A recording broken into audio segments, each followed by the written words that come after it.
ఉపనయన సంస్కారం కేవలం బ్రాహ్మణులకేనా, ఇంకెవరికన్నా ఉన్నదా అంటే, ఉపనయనం అంటే ఉప అంటే దగ్గర, నయనం అంటే తీసుకోవటం అని అర్థం. అంటే ఎవరిని తీసుకుంటున్నారంటే 8 సంవత్సరాలు వచ్చిన తర్వాత పిల్లవాడికి ఉపనయనం చేయాలి. లేని పక్షంలో గర్భాష్టం అంటారు. అంటే పిల్లవాడికి 7వ సంవత్సరం వచ్చి 2 నెలలు అయిన తర్వాత దాన్ని గర్భాష్టం అంటారు. ఆ విధంగా కూడా ఉపనయన క్రతువు అనేటటువంటిది చేయవచ్చు. ఈ ఉపనయన సంస్కారం ఎవరికైతే చేస్తారో ఒక గురువు గారి సమక్షంలో చేస్తారు. ఆ గురువు గారు పూర్వమైతే గనక ఆ గురువు గారు సమక్షంలో గురువు గారు చేసి గురువు గారితో పాటు వెళ్ళిపోవటం అన్నమాట. ఎక్కడికి? గురుకులానికి వెళ్ళటం. 12 సంవత్సరాలు వేద విద్యని అభ్యసించటం కోసమని. అది బ్రాహ్మణులు చేసేటటువంటి పని. అంటే బ్రాహ్మణుల్ని ద్విజులు అని అంటారు. ఎందుకయ్యా ద్విజులు అంటున్నారంటే, ద్విజ అంటే 2 అని అర్థము. మొట్టమొదట తల్లి గర్భం నుంచి వచ్చినప్పుడు ఒక జన్మ అయితే, అదేవిధంగా తండ్రి ద్వారా ఉపదేశం, గాయత్రి మంత్రం ఉపదేశం పొంది గురువు గారితో పాటుగా, గురువు గారి ద్వారా గురువు గారితో పాటుగా వెళ్ళేటటువంటిది అది 2వ జన్మ. అందుకనే ద్విజుడు అనేటటువంటి పేరుతో పిలవటం జరుగుతుంది. మరి బ్రాహ్మణులకైనా ఇంకెవరికన్నా ఉన్నదా అని అంటే, ఇప్పుడు బ్రాహ్మణులకైతే నేను చెప్పాను 8వ సంవత్సరంలో చేయటం, లేదా గర్భాష్టం అంటే 7 సంవత్సరాల 2 నెలలకు చేయటం. క్షత్రియులకు కూడా ఉంది ఉపనయన సంస్కారం అనేటటువంటిది. వారు ఎప్పుడు చేసుకోవాలి అంటే 11వ సంవత్సరంలో క్షత్రియులు ఉపనయన సంస్కారం అనేటటువంటిది చేసుకోవాలి. ఇంకా మరి ఇంకెవరికన్నా ఉన్నదా అండి అంటే వైశ్యులు, వారికి 12వ సంవత్సరంలో ఈ ఉపనయన సంస్కారం అనేటటువంటిది నిర్వర్తించాలి. అయితే వారికి ముందుగా చేసుకోవాలి అనేటటువంటి నియమము చాలా తక్కువగా ఉంది. బ్రాహ్మణులకే ఎక్కువగా నియమ నిష్టలు ఎక్కువగా ఉన్నాయి. ఎందుకని అంటే వారు నేర్చుకోవలసినటువంటి వేద విద్య అంతా కూడాను అప్పుడు మొదలుపెట్టి 12 సంవత్సరాల పాటు, అంటే 8 సంవత్సరాలకు మొదలు పెడితే 12 సంవత్సరాలు అంటే ఆ పిల్లవాడికి 20వ సంవత్సరం వచ్చేసరికల్లా వేద విద్య అనేటటువంటిది పూర్తి అవుతుంది.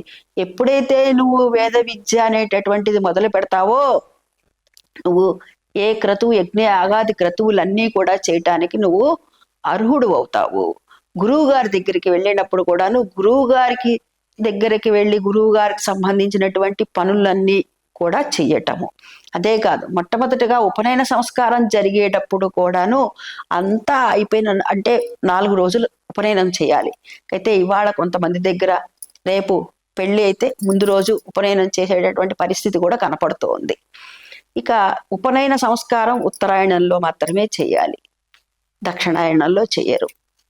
ఈ ఉపనయనం 4 రోజుల పాటు మొట్టమొదటి రోజున ముహూర్తము, 2వ రోజున హోమం, 3వ రోజున ఏం చేస్తారు అంటే సదస్యము, 4వ రోజున పాలాస హోమం అనేటటువంటిది చేస్తారన్నమాట. ఈ 4 రోజుల పాటు పూర్తి అయ్యేటటువంటిది ఇది ఉపనయన సంస్కారం అనేటటువంటిది. సరే, ఈ ఒక్కరోజు చేసేస్తున్నారంటే ఒక రోజు కూడా చేసుకోవచ్చు. ఈ 4 రోజులు చేసేటటువంటి తంతు ఏదైతే ఉందో ఈ మొత్తం కూడా ఒక రోజుతో పూర్తవుతోంది.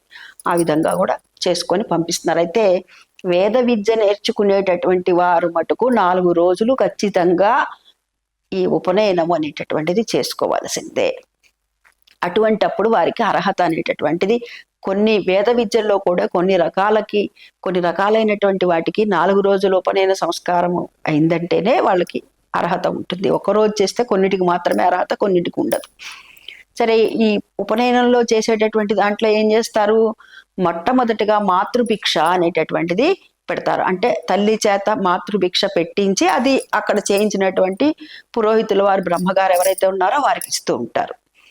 ఇది ఎందుకు పెట్టారు అంటే, భవిష్యత్తులో ఈ పిల్లవాడు ఏం చేయాలి, గురువు గారింటో ఉంటూ చదువుకుంటూ, గురువు గారి దగ్గర పాఠం చెప్పుకుంటూ, గురువు గారి పనులు చేస్తూ, గురువు గారు చెప్పిన మాట వింటూ, అక్కడ చుట్టూ కూడాను ఈ విధంగా భవతి భిక్షాందేహి అని చెప్పి తెచ్చుకొని, దీన్ని మధుకరం అంటారు. దీన్ని తెచ్చుకొని అక్కడ గురువు గారికి చూపించి గురువు గారు అనుజ్ఞతో వాళ్ళు తినాలి అన్నమాట. ఇది శిష్యులు చేయవలసినటువంటిది పని. పూర్వం గురుకులంలో అందరూ కూడా శిష్యులు చేసేటటువంటి పని.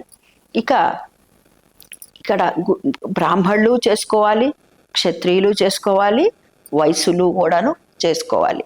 మరి ఎప్పటి వరకు వీరు ఈ విధంగా బ్రహ్మచారిగా ఉంటారు, బ్రహ్మచర్యాన్ని పాటిస్తూ ఉంటారంటే వీరికి వివాహం అయ్యేటప్పుడు ఒక తంతు ఉంటుంది. అదే కాశీ యాత్రకు పోవటము.